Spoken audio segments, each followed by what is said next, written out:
자, 2교시입니다. 2교시 64쪽에 보면 제5장 법률행위 이렇게 나와 있어요. 처음 공부하시는 분들이 이제 제일 힘든 게 항상 그 뜻이죠, 뜻. 여기 보면 법률행위 이렇게 나와 있어요. 법률행위. 엄청 많이 중요하게 쓴 단어죠.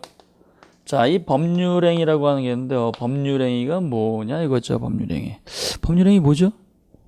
법률행위? 이건 쉽게 하셔야 돼요. 쉽게. 내가 원해서 하는 거예요. 내가 원해서 하는 거.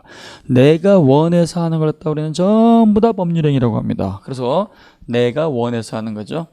우리는 주관식으로 이건 쓰는 게 아니기 때문에요. 내가 원해서 하는 거. 이걸 갖다 우리는 법률행위라고 합니다. 내가 원해서 하는 의사표시이기 때문에 원한다는 의사표시가 반드시 존재해야 되는 거죠. 근데요. 나중에 이제 기본서 공부하시면은요, 기본서에는 뭐라고 되어 있냐면, 법률행위란 일정한 법률 효과의 발생을 목적으로 하는 하나 또는 수개 이상의 의사표시를 필요 불가결의 요소로 하는 법률 요건이다. 이렇게 되어 있는데요. 그냥 그런가 보다 하시면 되는 거예요. 그냥 우리는 내가 원해서 하는 거다. 그래서 어떤 게 있느냐? 내가 사고 팔겠습니다라고 하는 매매가 있고, 내가 월세 주고 빌려 쓰겠습니다. 빌려드리겠습니다. 임대차가 있고요. 내가 공짜로 드릴 테니까 받으시겠습니까? 증여. 내가 공짜로 빌려드릴게요. 라고 하는 사용대차. 그 다음에 내가 사망하면 법률관계를 정리해줘 라고 하는 유언. 나 그 계약을 따 해지하겠습니다. 그 법률행위를 따가 취소하겠습니다. 우리 단체 한번 만들어 볼래? 사람의 단체 한번 만들어 보자. 사단 설립. 그 다음에 내가 돈을 갖다 내놓을 테니까 장학금으로 주세요. 재단 설립과 같은 거. 이러한 것들이 전부 다 뭐예요? 글자는 다르지만 공통점 딱 하나 있죠. 내가 원해서 하는 거예요. 내가 원해서 하는 거. 이 내가 원해서 하는 것들은 이름은 다르지만 이름은 전부 다 달라요. 매매, 임대차, 증여, 사용대차 이런 것들 이름은 다르지만 내가 원해서 한다는 공통점을 갖고 있죠. 이걸 전부 다 뭐라고 부른다? 이걸 법률행위 그러는 거예요. 그래서 이 법률행위라고 하는 건요. 특정 개념이 아니고 포괄적 개념이다. 추상적 개념이다. 이런 말을 쓰죠. 그래서 취미가 뭡니까? 그럼 뭐라 그래요? 독서입니다. 바둑입니다. 등산입니다. 음악 감상입니다. 뭐 여러 가지 할 수 있잖아요. 그래서 취미와 마찬가지로 여러 가지를 갖다가 합쳐서 부르는 개념이라는 걸 기억을 하셔야 돼요. 그래서 우리가 이러한 법률행위는요. 그 종류가 중요합니다. 거기 다 공부할 필요가 없이 66쪽에 보시면 제3절 법률행위 해가지고 66쪽 중간에 보면 법률행위의 뜻이 나와 있죠. 법률행위란 일정한 법률 효과의 발생을 목적으로 하는 하나 또는 수개의 의사표시를 필요 불가결의 요소로 하는 법률 요건을 말한다. 이렇게 돼 있죠. 이건 어려운 내용이에요. 그냥 우리는 간단하게 내가 원해서 하는 거다. 그래서 원해서 하는 거니까 원한다는 의사표시가 있어야 돼요. 그래서 의사표시로서 자유롭게 하는 것을 우리는 법률행위라고 하는 거죠. 의사표시가 없는 건 법률행위라고 부르지 않습니다. 의사표시가 없는 건 법률행위가 아니고 법규정이라고 불러요. 법규정. 그래서 이러한 법률행위가 됐든 법규정이 됐든 이러한 원인관계가 있을 때 비로소 권리가 발생, 변경, 소멸하는 거죠. 그래서 이러한 법률행위는 어떤 게 있느냐? 67쪽에 보면은요. 단독행위라고 하는 게 나오죠. 단독행위. 그 다음에 계약이라고 하는 게 나오죠. 계약. 그 다음에 합동행위라고 하는 게 나오죠. 그래서 67쪽 오른쪽에 보면 위에서부터 단독행위, 그 다음에 계약, 그 다음에 합동행위라고 하는 거. 요게 기본 구별입니다. 요 세 가지는 특히 단독행위를 했다 시험 문제 많이 내죠. 그래서 단독행위, 자, 이런 단독행위는요, 의사표시가 몇 개 있느냐? 딸랑 한 개 있는 거죠. 딸랑 한 개 있는 거. 그래서 일방적 의사표시에 의해서 요 효과를 갖다가 발생, 변경, 소멸시키는 게 단독행위인데요. 이러한 단독행위는 의사표시를 주고받는 게 아니고 일방적으로 저지르는 거예요. 일방적으로. 그 다음에 계약이라고 하는 게 있어요. 이 계약이라고 하는 건요. 이거는 청약과 승낙 두 개로 주고받는 거죠. 그래서 먼저 한 의사표시가 청약이라고 하고 나중에 한 의사표시를 갖다 우리가 승낙이라고 하는데요. 청약과 승낙 두 개로 이루어진 거, 두 개로 이루어진 거. 그래서 주고받는 걸로 하는 걸 갖다 우리는 계약 그래요.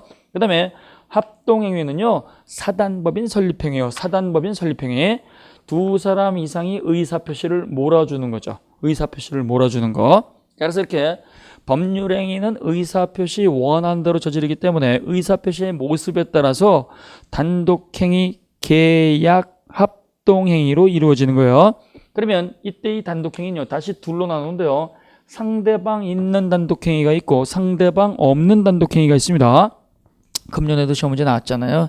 다음 법률행위의 종류에 관해서. 그래서 법률행위가 나왔는데 상대방 있는 단독행위가 있고 상대방 있는 단독행위, 상대방 없는 단독행위가 있어요. 상대방 있는 단독행위하고 상대방 없는 단독행위가 있는데 여기 상대방 있는 단독행위는요, 일방적으로 저질렀을 때 다른 사람한테 영향을 주는 거죠. 갑이라고 한 사람이 일방적으로 저질렀을 때 다른 사람한테 권리 의무에 영향을 주는 거예요. 그래서 자기뿐만이 아니라 표의자, 의사표시자가 저지른 자기 자신에 대해서 영향을 줄 뿐만이 아니라 상대방에게도 권리와 의무에 영향을 주는 거죠. 이건 형성권 행사예요. 계약을 해지하겠습니다. 해제 그러면 원상회복해 줘야 되잖아요. 계약이 유효하게 체결이 됐는데 채무 불이행을 이유로 유효한 계약이 소급해서 소멸이 돼버립니다. 처음부터 사라지게 되면 주고받은 걸 그대로 되돌려줘야 돼요.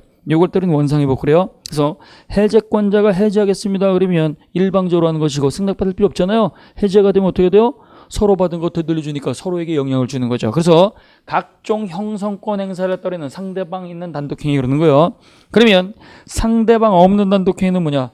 상대방 없는 단독행위는 말 그대로 상대방이 없어요. 그러니까 갑이라고 한 사람이 일방적으로 의사표시를 저지르게 되면 이때는요, 자기 자신에 대해서는 권리와 의무에 영향을 주지만 다른 사람 타인에게는, 상대방에는 아무런 영향이 없는 거죠. 아무런 영향이 없는 거. 그래서 상대방 없는 단독행위는 어떤 게 있느냐, 이거 시험 문제 많이 냅니다. 저 상대방 없는 단독행위는 제유포라고 하는 게 있어요. 제유포. 자, 그래서 재단법인의 설립이라고 하는 게 있고 유언이라고 하는 게 있고 그 다음에요, 소유권의 포기, 상속의 포기 같은 일정한 권리의 포기입니다. 그래서 말리포, 화진포도 아니고요, 제유포예요. 자, 갑이라고 한 사람이 자기 재산을 갖다가 내놓고 장학금으로 지급하겠습니다. 장학재단을 만들었습니다. 나한테 영향이 있어요, 없어요? 없어요. 근데 뒷집 아저씨 을이라고 한 사람이 유언을 했습니다. 나한테 아무런 영향이 없어요. 병이라고 한 사람이 자기 소유권을 포기를 해버렸습니다. 나한테 아무런 영향이 없어요. 그래서 우리가 이 재단법인 설립이라든가 유언이라든가 소유권의 포기, 상속의 포기, 이러한 것들은 상대방 없는 단독행위입니다. 간단하게 기억을 하셔야 돼요. 제유포입니다. 자, 그 다음에 계약이라고 하는 게 있잖아요. 이 계약은 반드시 청약과 승낙으로 이루어지는 거죠. 자, 그래서 청약과 승낙으로 이루어지는 이 계약은요, 우리 민법 채권에다가 규정하고 있죠. 채권에 규정하고 있는 것은 15가지 형태가 있는 계약이 있죠. 이걸 전형계약 그러죠. 법전에 형태가 있다 그래서 전형계약 15가지는 지난 시간에 우리가 했었죠. 그죠? 계약의 종류에 대해서 안 했나요? 자, 그러면 이때 청약과 승낙에서 이루어지는 이 계약은 15가지 종류의 계약이 있습니다. 15가지는 법전에 형태가 있다 그래서 전형계약이라는 말을 쓰고, 법전에 형태가 있는 전형계약은요, 법전에 계약의 이름이 붙어 있다 그래서 유명계약이라는 말을 씁니다. 유명계약. 이 15가지 계약은요, 우리가 뜻은 다 알고 계셔야 돼요. 자, 그래서 15가지 전형계약은 어떤 게 있느냐? 자, 권리 또는 물건을 갖다가 넘겨주는 계약이 있죠. 권리 이전을 목적으로 하는 거, 권리 이전. 권리 이전을 했다가 목적으로 하는 계약은요, 매매 계약이 있고, 매매 계약, 돈 주고 사고 파는 거죠. 그 다음에 돈 말고 다른 걸로 바꾸는 계약이 있어요. 이게 교환 계약이에요. 교환 계약. 자, 그래서 교환 계약도 대가를 지급하기 때문에 유상 계약이고 쌍무 계약인데, 매매 계약은 대가를 반드시 금전으로 지급하는 계약이라고 했어요. 금전. 돈으로 지급하면 매매죠. 근데요, 교환 계약은요, 금전 아닌 다른 걸로 지급하는 거예요. 다른 걸로. 당신이 갖고 있는 토지하고 내 땅 바꿉시다. 교환 계약이죠. 그 다음에요, 언제나 무상인 계약이 있죠. 증여. 내가 줄 테니까 받으시겠습니까? 네, 주세요. 그래서 청약과 승낙으로 이루어진 증여는 권리를 냈다가 이전을 해주지만 대가 지급을 안 하는 언제나 무상 계약입니다. 그 다음에요, 빌려주고 빌려 쓰는 계약이 있어요. 빌려주고 빌려 쓰는 계약, 대차 계약이죠. 빌려주는 사람을 대주, 빌려 쓰는 사람을 차주라고 하는 거예요. 차주. 이 대차, 빌려주고 빌려 쓰는 계약은요, 임대차 계약이 있고, 임대차. 그 다음에요, 사용대차 계약이 있고, 사용대차. 그 다음에 써버리면 없어지는 물건이 있죠. 그걸 소비물 그래요. 써버리면 없어지는 물건을 또 빌려주는 계약을 우리는 소비대차 그러죠. 소비대차. 가장 대표적인 소비대차가 돈입니다. 돈. 채권자가 1,000만 원 빌려줬어요. 채무자가 돈 갚아야 되겠죠. 빌려준 돈 그대로 갖고 와. 이건 불가능하죠. 다른 돈으로 바꿔주잖아요. 그래서 써버리면 없어지는 물건을 갖다가 소비물이라고 하고, 소비물을 갖다가 빌려주는 계약을 따르는 소비대차라는 말을 씁니다. 자, 임대차 질문입니다. 임대차는 언제나 유상이다. 우리가 대가를 지불하는 계약, 요게 유상계약이잖아요. 임대차는 언제나 유상이다. 맞습니까? 언제나 유상입니다. 그래서 임대차는요, 언제나 유상이기 때문에 임대차는 사용대가 차임지급을 요건으로 하는 거야. 차임지급. 쉽게 건물을 갖다 빌려주게 되면은 달세 또는 월세 이렇게 지급하는 게 있잖아요. 그래서 사용대가를 지불하면 임대차라고 하고요. 공짜로 빌려주는 걸 갖다 우리는 사용대차라는 말을 쓰는 거예요. 그래서 요 사용대차는요, 언제나 무상이기 때문에 차임 지급은 요건이 아니죠. 자, 우리가 쉽게 그냥 임대차는 월세 지급하는 계약이다. 사용대차는 공짜로 쓰는 계약이다. 이렇게 생각하시면 되는 거예요. 그 다음에 돈을 갖다가 빌려준다거나 쌀을 빌려주는 경우. 그럼 어떻게 돼요? 돈 써버렸고 쌀 먹어버렸으니까 이걸 갖다 그대로 되돌려주는 건 불가능하죠. 그래서 소비대차는 써버리면 없어지는 물건, 소비물을 갖다가 빌려주고요. 소비대차는 원칙이 무상입니다. 돈 좀 빌려주실래요? 알았어, 내가 빌려줄게. 그럼 여기는 이자를 지급하겠다는 의사표시가 없어요. 그래서 소비대차는 원칙이 무상이고, 특약이 있으면 야, 내가 너한테 빌려주지만 사용대가는 받아야 되지 않겠냐? 이자 줘. 그럼 어떻게 돼요? 그 특약이 있을 때 예외적으로 유상이 되는 거예요. 그래서 이때 소비대차는 원칙은 무상이지만 당사자 사이에 특약이 있으면 이건 이자 지급하는 유상계약이 될 수 있는 거예요. 유상계약. 자, 그 다음에요, 자신의 능력을 갖다가 제공하는 계약이 있어요. 자신의 능력. 자신의 능력이죠. 자신의 능력. 너의 능력을 보여줘. 그래서 이러한 능력을 갖다가 우리는 용역계약 또는 서비스계약 그러죠. 자, 고용계약이 있어요. 고용계약. 고용계약은 사장님하고 근로자가 노무를 갖다가 제공하고 보수, 월급 지급하는 걸 내용으로 하는 계약입니다. 그래서 고용계약. 고용계약 그래서 언제나 유상해요. 그 다음에요, 도급계약이 있습니다. 도급. 우리 시험범위 들어가죠. 도급계약. 도급계약은 어떤 게 도급계약이냐? 주문하는 계약이에요. 내가 이걸 갖다가 당신한테 주문할 테니까 만들어 주시겠습니까? 네, 만들어 드릴게요. 내가 당신한테 이 일을 갖다가 맡겨드릴 테니까 일 좀 완성해 주실랍니까? 아, 일을 완성해 드릴게요. 그래서 완성시켜 주는 계약을 갖다가 뭐라고 한다? 도급계약이죠. 도급계약 체결해 보셨어요? 도급계약. 무슨 도급계약 해보셨어요? 해보신 분? 안 해보신 분? 몰라. 네가 또 해봐. 도급계약은요, 우리가 매일같이 하는 계약이에요.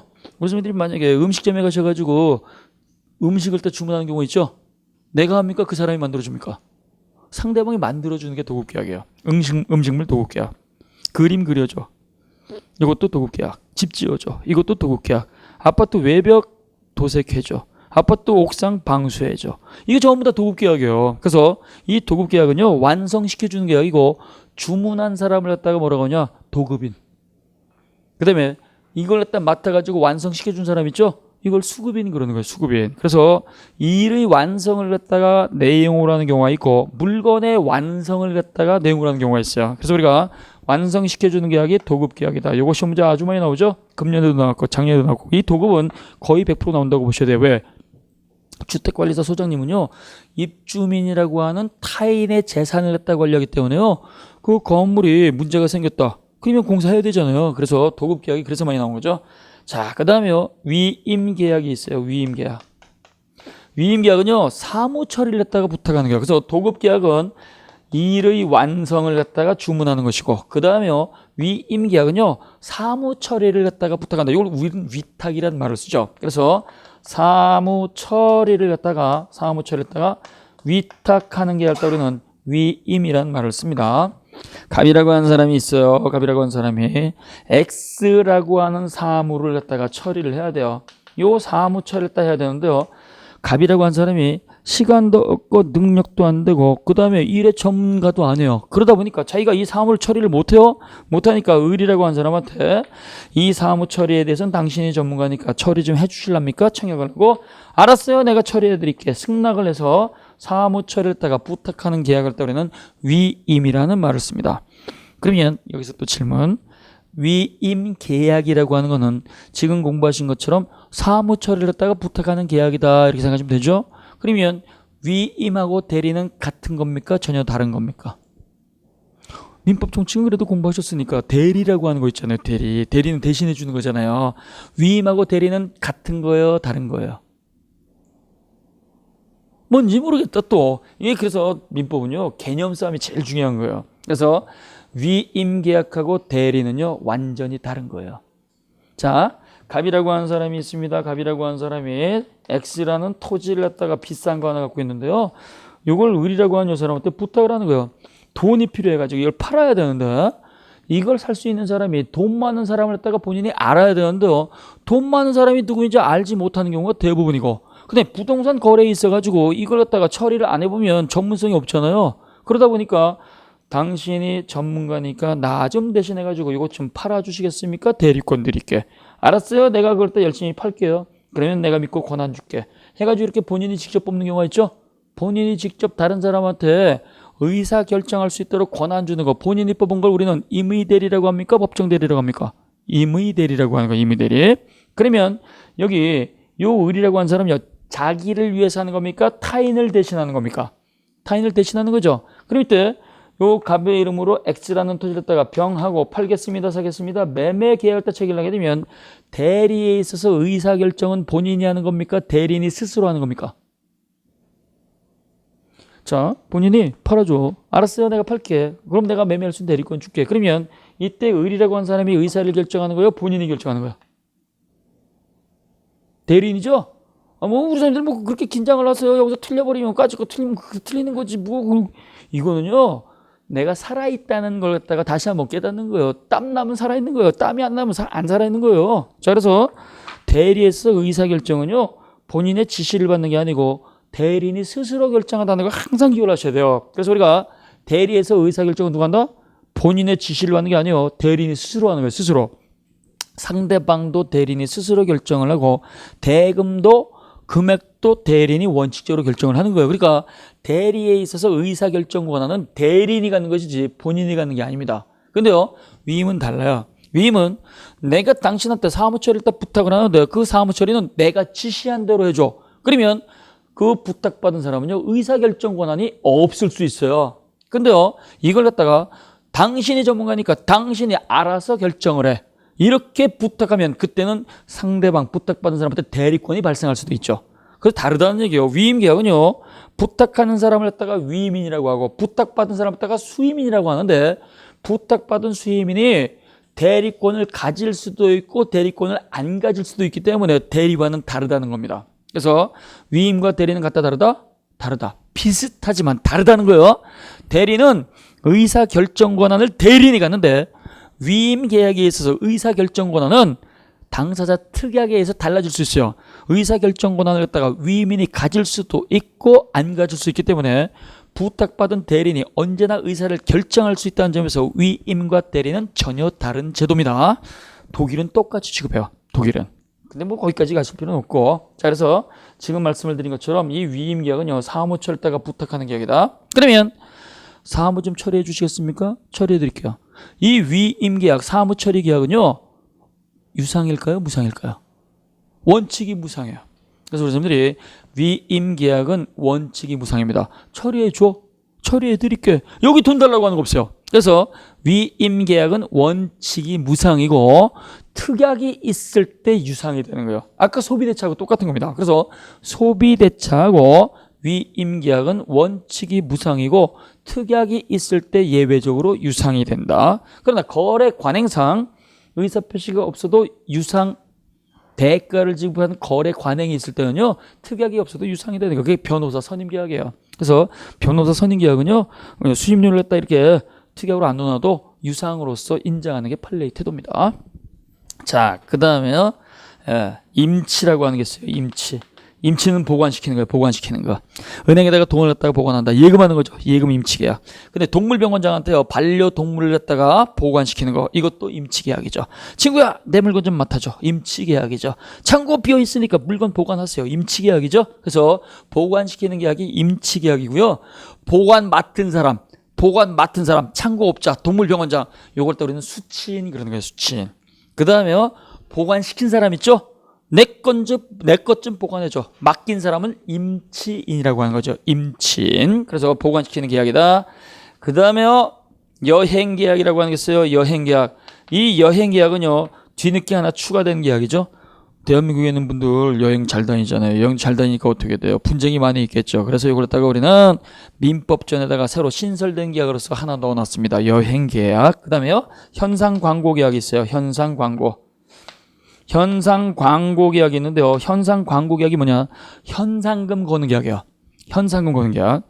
내가 원하는 이 일을 갖다가 완성시켜주면 상금 드릴게요. 상금 지급하는 계약을 갖다 우리는 현상광고계약 그래요. 신창원이가 도망을 갔다. 신창원이 거처를 딱 알려주시면 현상금 드릴게요. 현상광고죠.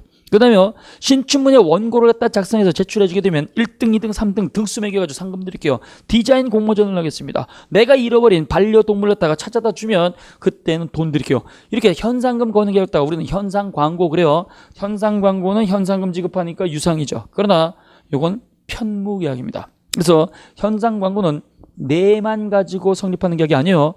현상금 주는 사람이 원하는 일의 완료가 있어야 돼요. 자, 강아지를 잃어버렸어요.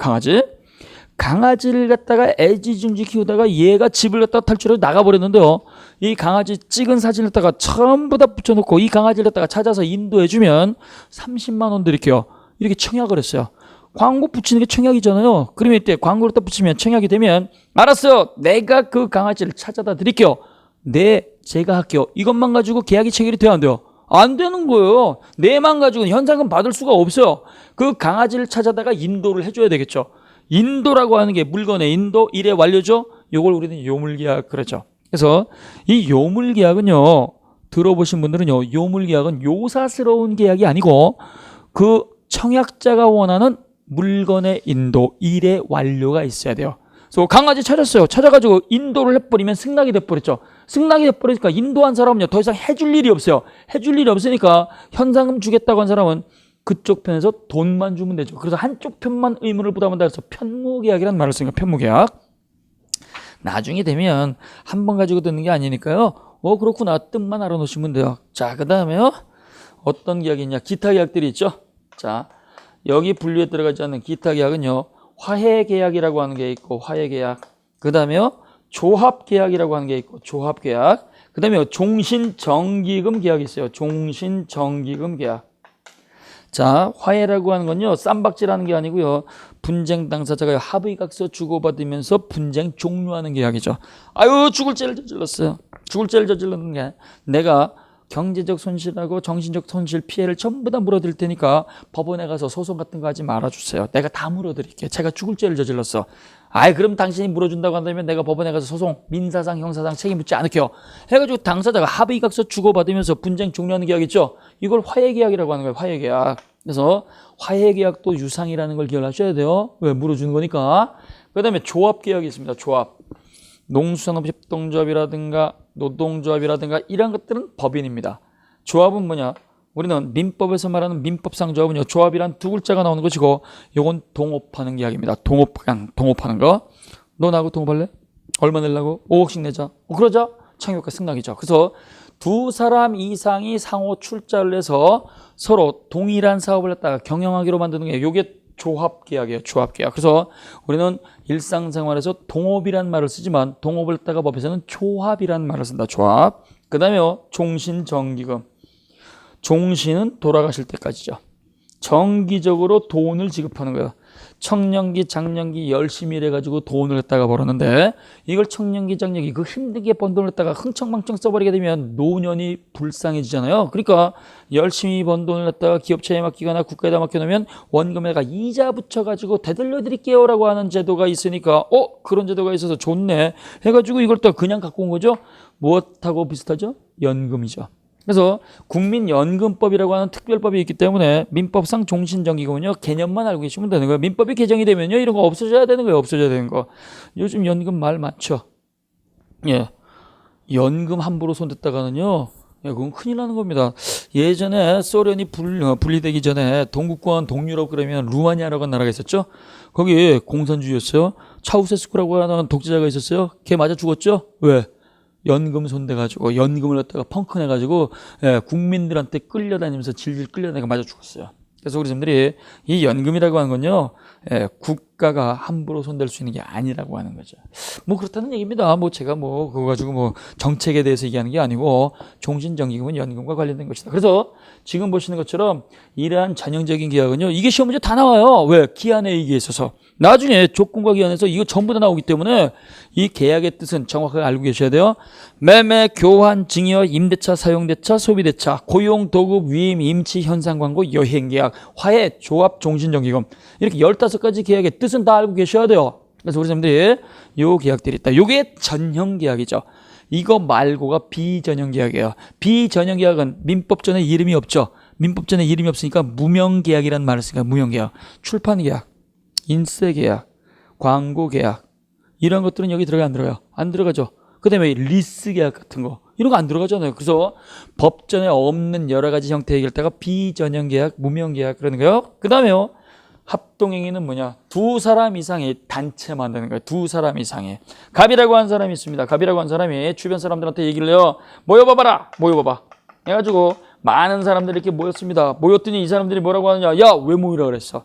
아, 내가 모이라고 한 건 우리 단체 한번 만들어보자. 단체 만들어가지고 우리 돈 좀 벌어보자. 그럼 영리법인을 만드는 거죠. 영리법인, 요건 회사죠. 회사는 상법으로 가는 거예요. 왜 모이라 그랬어? 야, 우리가 좋은 일 좀 해보자. 비영리를 했다 해가지고 우리가 학술 연구 좀 해볼래? 그러자. 그러면 대표자를 누가 할 것이냐, 그 다음에 이름을 어떻게 지을 것이냐, 사무실도 어떻게 만들 것이냐, 누군가가 제안을 하게 되면 그게 좋겠네 해가지고 전부 다 그러자 의사표시 몰아주는 거 있죠? 몰아주는 걸 따르는 합동행위라고 하고, 합동행위는 일방적으로 하는 것도 아니고 주고받는 것도 아니고 두 사람 이상이 의사표시를 몰아주는 거기 때문에 구별하기 위해 가지고 따로 만든 거예요. 그래서 사단법인 설립은 합동행위로서의 성질을 갖는다. 여기까지만 정리하시면 돼요. 그 다음에 2번에 보면 법률 효과에 따른 분류가 있는데요. 이거 지금 공부하지 않습니다. 이건 지금 공부하지 않고 나중에 공부하면 돼요. 그래서 입문 과정에서는요, 일단 기본적으로 40%를 갖다가 우리가 친숙하게 나오는 거 위주로 가시는 거예요. 자, 그래서 이렇게 법률행위가 만들어졌습니다. 그럼 때 법률 행위냐 아니냐부터 구별을 하셔야 돼요. 법률 행위인가 아닌가. 자, 이제 질문을 갖다 좀 해볼게요. 갑이라고 하는 사람이 있어요. 건물 하나 갖고 있습니다. 시세가 5억입니다. 돈이 필요해요. 돈이 필요해가지고 을이라고 하는 사람한테 내가 이걸 너한테 팔게. 시세에 맞춰가지고 팔 테니까 너 관심 있었지? 너 살래? 5억인데 네가 사라. 청약을 했어요. 그럼 이때 이 청약에 대해서 을이라고 하는 사람이 마음에 들어요? 금액도 마음에 들고 알았어 내가 살게 라고 승낙을 합니다. 그러면 사고 파는 계약을 따고 우리는 매매계약 그러죠? 매매계약. 이 매매계약이라고 하는 건 법률행위다. 맞습니까? 매매계약은 법률행위다. 맞아요? 이게 맞다 이렇게 나와야지 무슨 생각을 했다 그렇게 많이 하세요. 예, 당사자가 원해서 하는 거니까 당연히 법률행위입니다. 매매계약은 법률행위입니다. 원해서 했으니까. 이거 월세를 갖다가 100만 원을 갖다가 내가 받을 테니까 빌려 쓸래? 아우 내가 빌려 쓸게. 임대차죠? 임대차도 당사자가 원했으니까 이것도 법률행위입니다. 자, 근데 이런 경우가 있어요. 갑이라고 하는 사람이 A라고 하는 요 사람을 잘 압니다. 근데 별로 친하지 않아요. 친하지 않으니까 요때 을이라고 하는 요 사람한테 부탁을 합니다. 내가 너한테 3억 원을 갖다가 줄 테니까 저 사람 좀 소리 소문 없이 파묻어줘. 파묻어 줄래? 살인 청구를 했어요. 그랬더니 이 사람이 알았어요. 돈 많이 주니까 내가 기꺼이 파묻어 드릴게. 사람을 파묻는 거 법률행위입니까 아닙니까? 사람 파묻는 거 법률행위다. 아니다. 뭐예요? 법률행위예요. 원해서 한 거니까 법률행위예요. 그래서 이것도 법률행위예요. 그 다음에 갑이라고 하는 사람이 상태가 안 좋아요. 을이라고 하는 사람도 상태가 안 좋습니다. 상태가 안 좋은 두 사람이 만나가지고요, 갑이 을한테 부탁을 합니다. 야, 저기 밤하늘에 떠 있는 달이 굉장히 동그랗게 떠 있어가지고 참 아름다운데 달 좀 따다 줘. 달 좀 따다 줘. 그랬더니 정신 나간 얘가요. 얼마 주려고? 3천만 원 줄게. 해가지고 3천만 원 딱 이렇게 주고받고 달 따오기로 했습니다. 달 따오는 거. 법률행위입니까 아닙니까? 법률행위다. 아니다. 법률행위예요. 원에서 했으니까. 불가능한 법률행위죠. 자, 그래서 지금 제가 이랬다가 우리 선생님들한테 이제 이런 문제가 예전에 잘 나왔어요. 다음 중 법률행위를 딱 고르면 아닌 걸 고르면. 이거 전부 다 법률행위입니다. 매매계약은 요건을 갖추면 유효한 법률행위. 사람을 파묻는 건 반사회 질서니까 무효인 법률행위. 요거 달 따오는 거 불가능한 법률행위죠. 그러니까 법률행위라고 하는 것을 갖다 우리가 원에서 했는데 이 법률행위가 유효하기 위해서는 일정한 요건을 갖춰야 돼요. 이게 굉장히 중요한 거예요. 그래서 우리가 법률행위가 효력을 발생하기 위해서는 그 법률행위 대상 자체가 존재해야 된다 안 해야 된다? 있어야 돼요. 그걸 이유로 하겠습니다. 그러면 그것이 있어야 된다 없어야 된다? 있어야 된다. 이것이 법률행위의 성립요건이에요. 그래서 성립요건 이 말이 나오면 있어야 된다라는 뜻을 읽어야 돼요. 존재해야 되는 거예요. 그래서 우리가 법률행위가 만들어지기 위해서 공통적으로 존재해야 되는 게 있어요.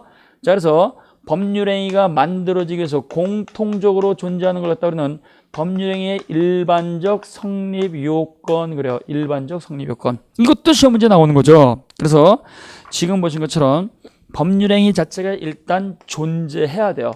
무엇인가 있어야지만 그것의 값어치를 따질 수 있는 것이지 없다고 한다면 가치 판단을 할 수가 없어요. 그래서 지금 보신 것처럼 일반적이다 그러면 일반적은요 공통이란 말이에요. 공통.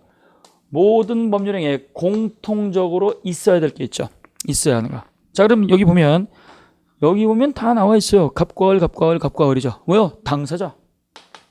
당사자가 있어야 돼요. 당사자, 갑과 을. 그러면 여기 당사자가 주고받은 의사표시 내용이 있어야 되겠죠. 여긴 사고 파는 게 내용이고, 여긴 파묻는 게 내용이고, 요건 달 따오는 게 내용이죠. 요걸 따우는 목적 그래요. 목적. 그래서 당사자가 주고받은 의사표시의 목적 내용이 존재해야 돼요. 요 내용을 갖다 우리는 뭐라고 하냐? 요걸 갖다 우리는 권리와 의무 그러죠. 권리와 의무. 그래서 당사자가 주장하는 권리와 의무, 목적 내용이 존재해야 되고요. 이러한 것들은요 반드시 자기가 원해서 해야 되겠죠. 그래서 원해서 하는 의사표시가 존재해야 돼요. 의사표시. 이것이 존재해야지만 법률행위가 만들어진 겁니다. 그래서 당사자, 목적, 의사표시 이 세 가지는 반드시 모든 법률행위에 공통적으로 있어야 돼요. 갑과 을, 당사자가 있을 것, 주고받은 내용, 권리와 의무가 있을 것, 그 다음에요 자기가 원해서 하는 의사표시가 있을 것. 이게 일반적 성립요건입니다. 그러면 이거 말고 그때 필요한 게 또 있어요. 그때 필요한 거. 이걸 또 우리는 특별 성립요건 그래요. 특별 성립요건. 이 특별 성립요건은요. 이거는 각종 절차를 말하는 겁니다. 각종 절차예요. 자, 그래서 여기 법이 정한 여러 가지 절차를 갖다 우리는 뭐라고 하냐? 이걸 우리는 특별 성립 요건 이렇게 부릅니다. 자, 그러면 우리 선생님들 아까 달 따오는 거 법률행위 아니다 이렇게 해가지고 우리 선생님들이 정답을 비껴갔는데요. 그 만회할 수 있는 기회를 한번 더 드릴게요. 자, 갑이라고 하는 남성분이 있습니다. 을이라고 하는 여성분이 있습니다. 갑이라고 하는 요 남성분이 을이라고 하는 여성분에 푹 빠졌어요. 푹 빠져가지고 제안을 합니다. 저하고 혼인을 해주시면 평생 왕비로 모실게요. 평생 왕비로 모실게요. 이렇게 했어요. 그랬더니 혼인을 한 사람은요 그 말에 속아 넘어가야 되겠죠. 속아 넘어갔어요. 네 라고 하는 거죠. 청혼을 해가지고 승낙을 했습니다. 그래서 두 분 사이에서 혼인을 하기로 이렇게 의사표시를 주고받으면 이건 법률행위입니까 아닙니까? 결혼해 주세요. 결혼해 드릴게요. 법률행위 아니에요. 법률행위다. 아니다. 여기 갈라졌죠? 법률행위 아닙니다. 이거는 왜 아니냐? 당사자 의사표시만 가지고 가족관계가 만들어지지 않습니다. 뭐가 있어야 돼요? 신고가 있어야 돼요. 신고. 그래서 이 신고와 같은 거 이러한 각종 절차를 따른 뭐라고 하느냐? 이걸 특별성립요건 그래요. 두 분이 뜻이 맞아가지고 부부가 되겠다 청혼을 하고 받아들였다고 하더라도 두 분만 알고 있지 국가는 신고가 없으면 알 수가 없기 때문에 신고라고 하는 절차를 갖춰야지만 법률행위가 존재하는 거예요.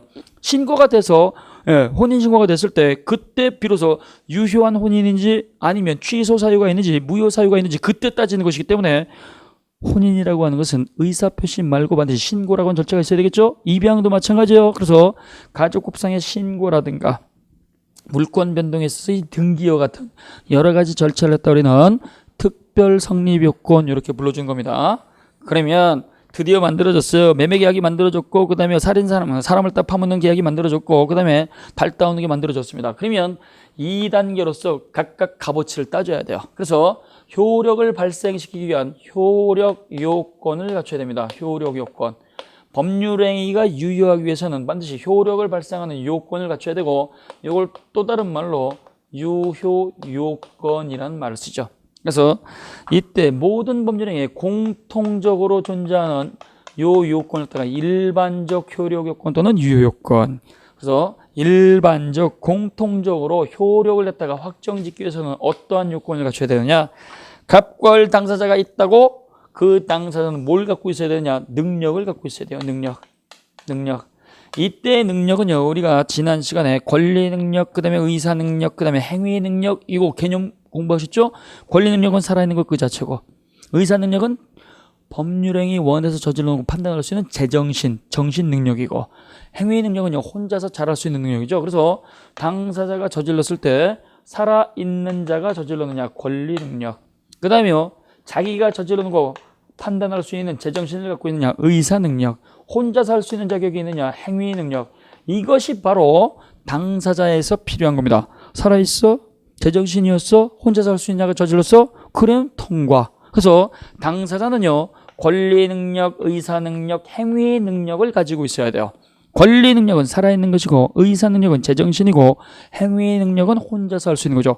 갑과을 두 사람이 살아있어, 제정신이었어, 혼자서 할 수 있는 성년자야. 그러면 당사자는 기준 통과입니다.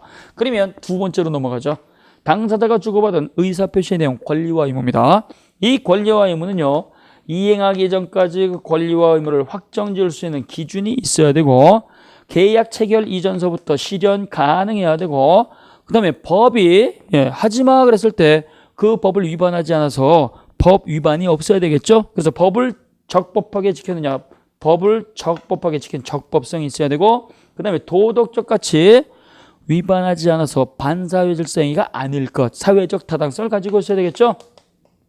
사회적 타당성이라는 말이 나오는데요, 사회적 타당성은요, 도덕적 가치, 사회 질서를 유지하기 위해서, 질서 유지하기 위해서 질서 무너뜨리는 일을 하지 않아야 된다는 게 바로 사회적 타당성입니다. 그래서 당사자가 주고받는 권리와 의무는요, 이행하기 전까지 권리와 의무를 확실히 정할 수 있는 기준이 있어야 되고 계약서 쓰기 전에 실현 가능해야 되고 권리와 의무가 강행 규정 위반하지 않아서 법을 잘 지켜야 되고 그 다음에 도덕적 가치를 위반하지 않아야 돼요. 그래서 권리와 의무를 유효하게 확정짓기 위해서는요, 요 네 가지 기준 다 가지고 있어야 되고 네 가지 기준 가운데 하나라도 빠지게 되면 절대적 무효입니다. 절대적 무효.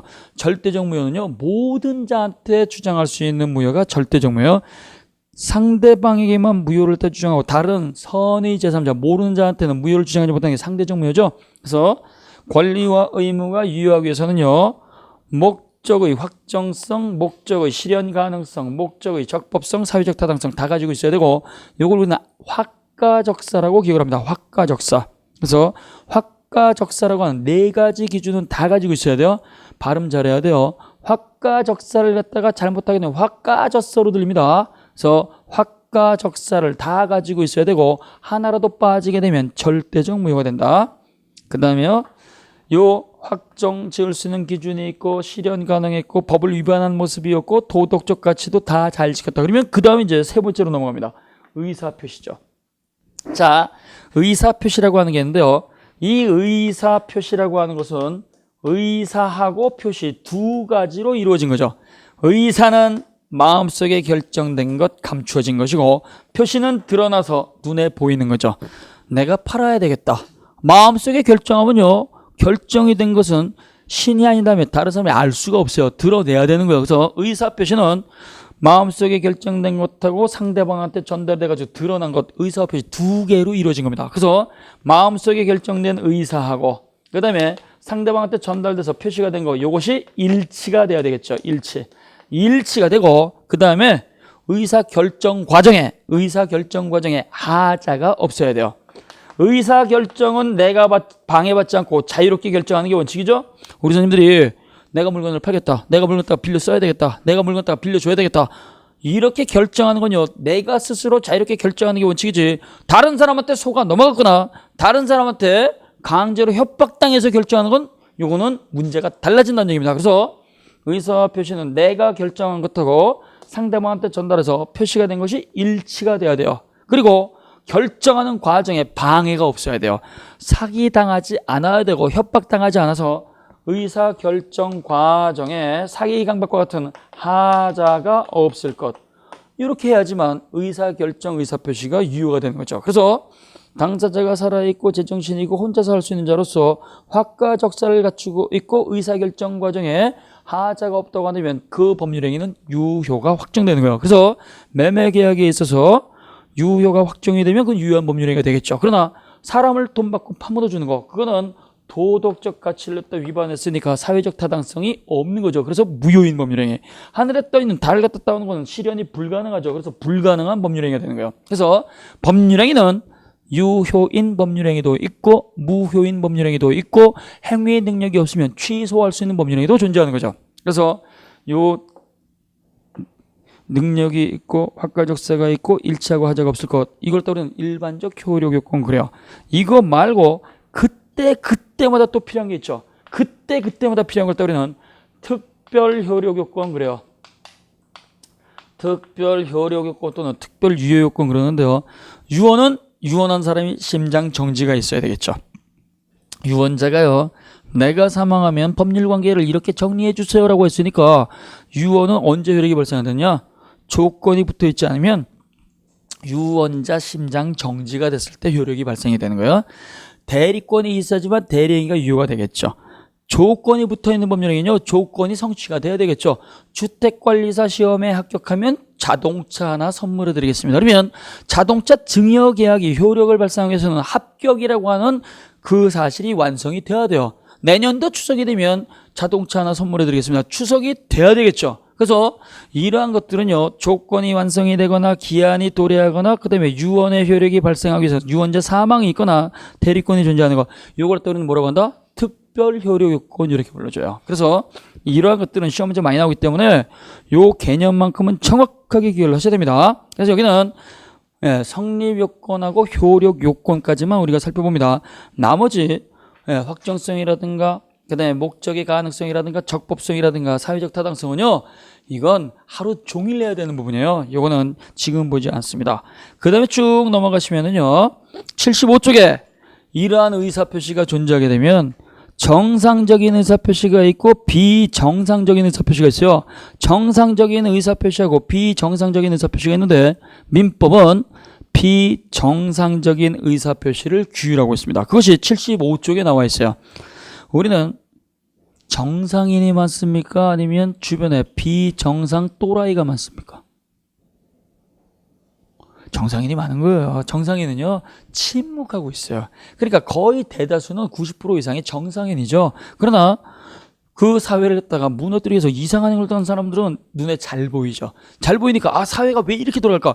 그건 눈에 잘 띄기 때문에 그래요. 그래서 정상이 많습니다. 정상이 많은데요, 정상적인 걸 갖다가 민법에다 갖고 들어오면요, 법전이 두꺼워져요. 법전이 두꺼워지면 우리가 공부할 내용이 많죠. 그래서 우리는 법전을 최대한 얇게 만들기 위해서 예외를 규정을 합니다. 그래서 행위 능력이 없는 제한 능력자 규정을 두고 있고, 의사표시는 정상이 많으니까 비정상적인 의사표시를 규율하고 있어요. 그래서 그 비정상적인 의사표시는 잠깐 쉬었다 보도록 하겠습니다.